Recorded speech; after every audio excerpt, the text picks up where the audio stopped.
గుంటూరు జిల్లాలోని ముఖ్యమైన దేవాలయాలలో మంగళగిరి శ్రీ పానకాల నరసింహస్వామి వారి దేవాలయం ఒకటి. ఇది విజయవాడ శ్రీ కనకదుర్గ క్షేత్రమునకు 8 కిలోమీటర్ల దూరంలోను, గుంటూరు విజయవాడ జాతీయ రహదారిపై గుంటూరుకు 20 కిలోమీటర్ల దూరంలోనూ ఉంది.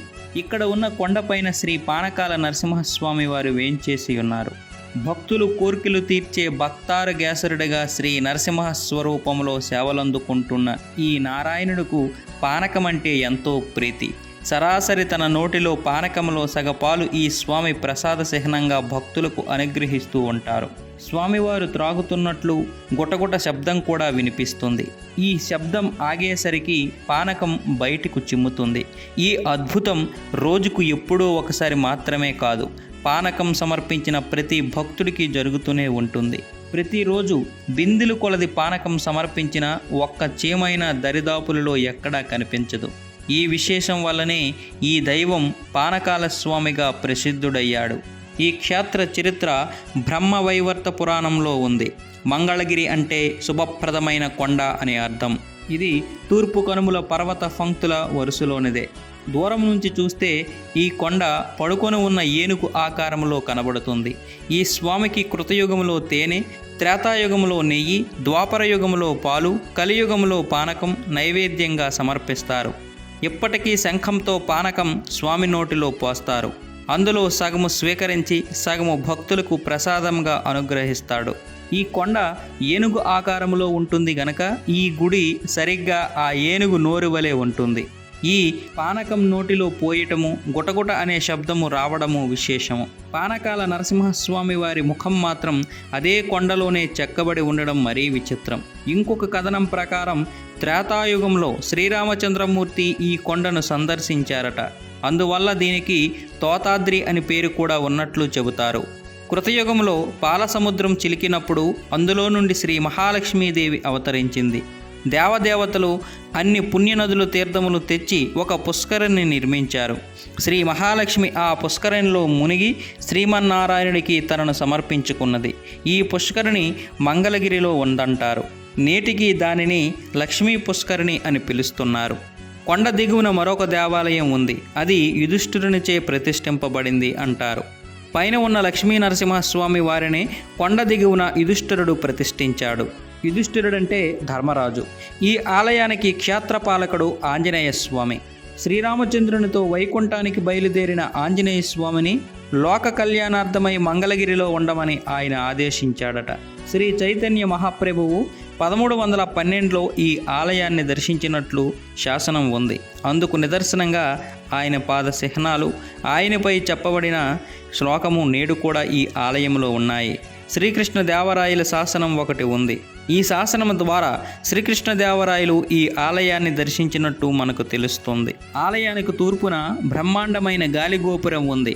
దానిని 1807-9 కాలంలో అమరావతి ప్రభువు శ్రీ వాసిరెడ్డి వెంకటాద్రి నాయుడు గారు కట్టించారు. ఈ గాలిగోపురం రాష్ట్రంలోనే అత్యంత ఎత్తైనది. ఇది 11 అంతస్తులతో 157 అడుగుల ఎత్తులో ఉంటుంది. ఆ ప్రక్కనే ప్రాచీనమైన ఒక రథం ఉంది. భారత భాగవత రామాయణ గాథలు దాని మీద అద్భుతమైన దారుశిల్పంలో ఉన్నాయి. ఫాల్గుణ మాసంలో ఇక్కడ 12 రోజుల పాటు బ్రహ్మోత్సవాలు జరుగుతాయి. వైకుంఠ ఏకాదశి, శ్రీరామనవమి, హనుమత్ జయంతి, నరసింహ జయంతి మొదలగు పుణ్య తిథులలో ప్రత్యేక పూజలు, అభిషేకాలు ఇక్కడ జరుగుతాయి. పౌరాణికంగా, చారిత్రకంగా ప్రసిద్ధమైన మంగళగిరి ఆంధ్రదేశంలోని ప్రసిద్ధ దివ్య క్షేత్రాలలో ఒకటిగా ఘనంగా వెలుగొందుతోంది. ఈ క్షేత్రం గురించి తెలిపే కథ కూడా ఉంది. పూర్వం సముచి అనే రాక్షసుడు ఒకడు ఉండేవాడు.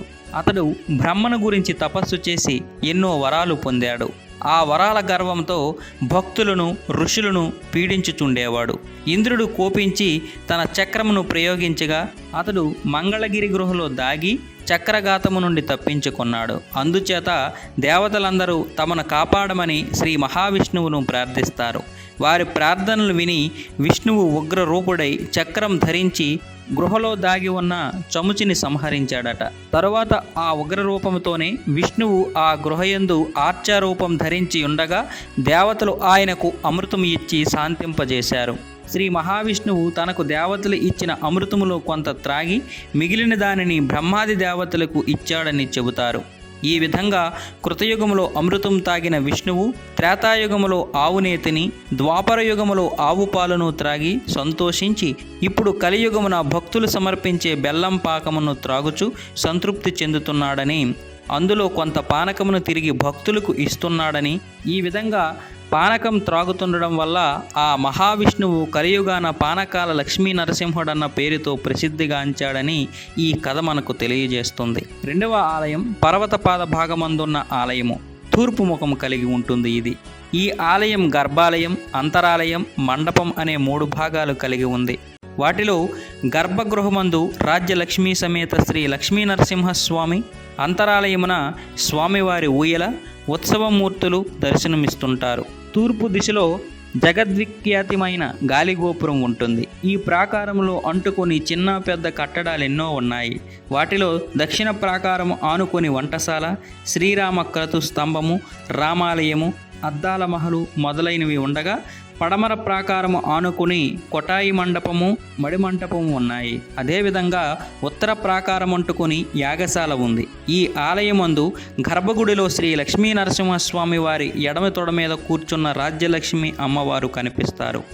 రాజ్యలక్ష్మి అమ్మవారికి ప్రత్యేకంగా దేవాలయ ఆవరణలో ఉత్తర భాగాన ఒక చిన్న ఆలయం ఉంది. అక్కడ రాజ్యలక్ష్మి అమ్మవారిని భక్తులు ప్రత్యేకంగా భక్తి శ్రద్ధలతో ఆరాధిస్తారు. ఇది మంగళగిరిలో కొలువైన శ్రీ పానకాల లక్ష్మీ నరసింహస్వామి వారి యొక్క చరిత్ర. ఫ్రెండ్స్, మీరు కనుక మన జిల్లాకు చెందినవారైతే ఖచ్చితంగా ఈ వీడియోని షేర్ చేసి మన జిల్లా గురించి అందరికీ తెలిసేలా చేయండి.